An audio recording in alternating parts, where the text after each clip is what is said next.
16টি satellite নিয়ে মহাকাশে হারিয়ে গেল ভারতের শক্তিশালী রকেট।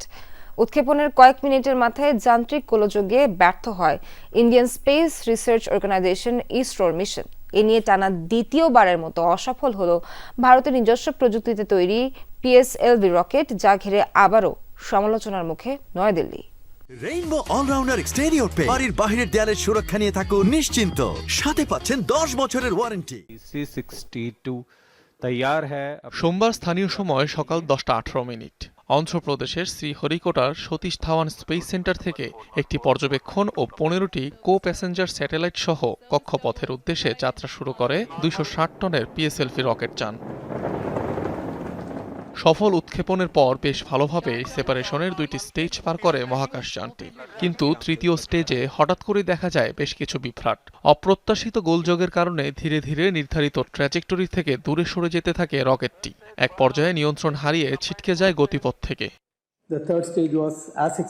তৃতীয় স্টেজ পর্যন্ত সবকিছু প্রত্যাশা অনুযায়ী চলছিল, তবে এই পর্যায়ে শেষ দিকে আমরা রকেটে কিছু গোলযোগ দেখতে পাই। ট্রাজেক্টরি থেকেও কিছুটা বিচ্যুতি নজরে আসে। ফলস্বরূপ এই মিশন আর এগিয়ে নিয়ে যাওয়া সম্ভব হয়নি।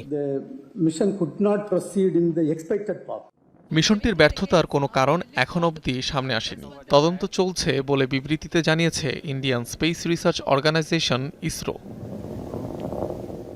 গেল বছর উৎক্ষেপণের তৃতীয় স্টেজে গিয়ে একইভাবে ব্যর্থ হয় ভারতের পিএসএলভি রকেটের মিশন। 64টি লঞ্চিং ইতিহাসের মধ্যে এ যাবৎ 5 বার ব্যর্থতার মুখ দেখেছে মহাকাশযানটি। ভারতের স্পেস প্রোগ্রামের মূল কেন্দ্রবিন্দু পোলার স্যাটেলাইট লঞ্চ ভেহিকেল অথবা পিএসএলভি রকেট। চন্দ্রায়ন কিংবা মঙ্গলায়নের মতো আলোচিত মিশনগুলোতে সফলতার প্রমাণ দিয়ে ব্যাপক সুখ্যাতি পায় মহাকাশযানটি, যার গেল অর্ধশতাধিক মিশনে 90%-এরও বেশি সফলতার হার। তেজাস যুদ্ধবিমানের নির্মাতা হিন্দুস্তান অ্যারোনটিক্স লিমিটেড বর্তমানে যৌথভাবে তৈরি করে এই রকেট। অনিক রহমান, যমুনা নিউজ।